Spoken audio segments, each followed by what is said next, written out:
Speaking plainly. That is your option 3.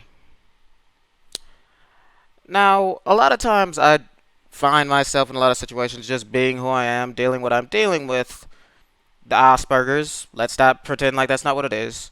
Where people kind of see me as like either too nice or too mean or anything. Especially when I'm telling people how what I think about stuff. I'm always in this weird sort of space where, like, if I'm with conservatives, they say, "Oh, you're too liberal." If I'm with liberals, "Oh, you must be a conservative." You know, all that kind of thing. And part of that weird nebulous thing that people see me as is because, like, this is one of them, and that's what this video about. People say, should you be brutally honest or should you sugarcoat the truth? And, like, I don't really do either. I speak plainly. And there's a certain level of humility that comes with that. For one, the biggest one, well, is that you are not Charles Xavier. You can't tell other people what they think, what they feel, why they did something. Weird sort of way, if you want to speak plainly, you kind of have to Judge Judy it. This is what happens as I remember it.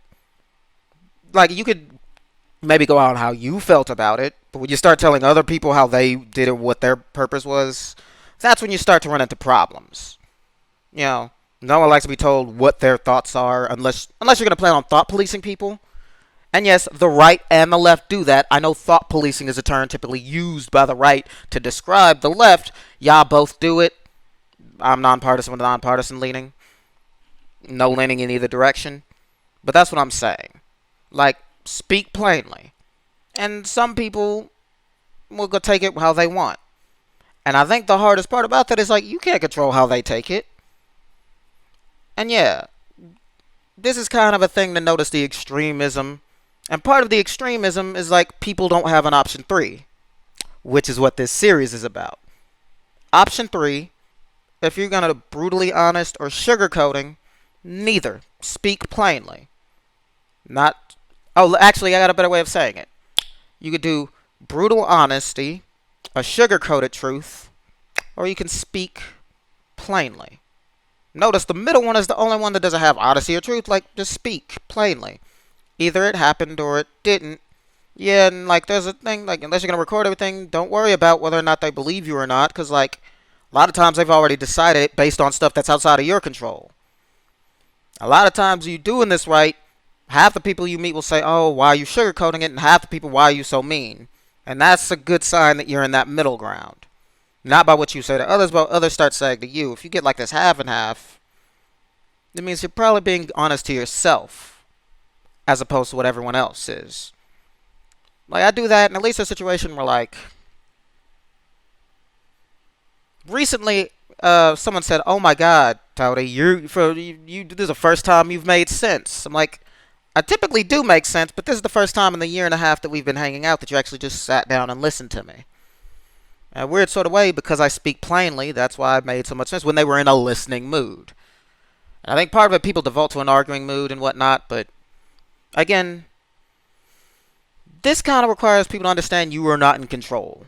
You don't control as much as you want to. A lot of times you can't even control yourself, but that goes into, like, you know, society, mental illness, all that, and I'm not really, that's not what this video is. This video is to give you your option 3 on honesty. I mean, you could choose to be brutally honest, but typically people who do that are more and more about the brutal than the honesty. And if they have to be a little less honest to be more brutal, they'll do it. And people with the sugar-coated truth, they're more about sugarcoating than the truth. And if they have to put a little bit more less truth to build a little bit more sugar, they will. When you speak plainly, you speak plainly. And, like, the weird thing about the middle ground is, that case, you do need both. It is not a speak or plain. No, it's speak plainly. If you have to do anything, do the plainly part. No hyperbole, no metaphor. Like, let's try not to get anything too divisive on the first episode. Let's go video games. Like, you think Elder Scrolls Online is good or bad? I think I enjoy it. It's good. Oh, but what about, you didn't ask me all that. Do I enjoy it? It's good to me. It's good to me. I'm not going to put that on you to say it's good as well. That goes to the people's like, no, we all have to agree. Like, you're not spending money on the game. I don't, you know. But that goes into like a whole bunch of discussions I've had that I'm, putting up here. But that's what I'm saying. When you get to the point where you know who you are as a person, speaking plainly becomes a lot easier because, you know, there it is. You know who you are. You know how the world is. You know where like your place in the world is. It like whether or not people accept it is convenient, but not necessarily necessary. And that's what it is. Speak plainly. So let's the end of the episode. Let's give some options. Am I conservative or Democrat? Neither. I'm nonpartisan with a nonpartisan leaning. Either you can accept that or you can't. Let's see. What's another one? Like I don't want to get to any specific issues. Let's do another one. Do you believe in forgiveness? Yep, I believe forgiveness. Basically, 100%. Like, oh, okay, and then the follow-up was like, what about insert the worst crime ever? Then, they'd be in prison forever. I don't really believe in the death penalty. I think that was probably one. Do you believe in the death penalty? No. What about XXX? They're in prison for life. There's a lot of follow-up questions, but, like, that's my thing. Like, I've kind of made my decision. You know? What do you think? Feminism or men go their own way? Gender equality.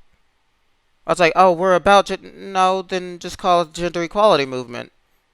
Like, why would you call it men go their way or feminism? That shows what side you're actually on. I'm like gender equality, sex equality, whatever you want to call it.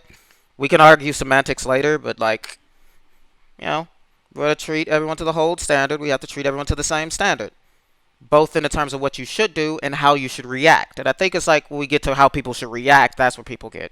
But that's what I'm saying.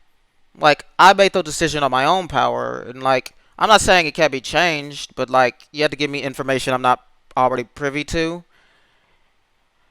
And I typically obsessively learn about things. That comes with the obsessiveness of Asperger's. I tend to obsessively learn, and intensive tuition with Asperger's tend to know a lot more about a subject than an average person if they care about it. And I'm the special type of person where I care about everything. So guess what I learn a lot about? I guess that's it. So from now on, try and speak a bit more plainly. Adios.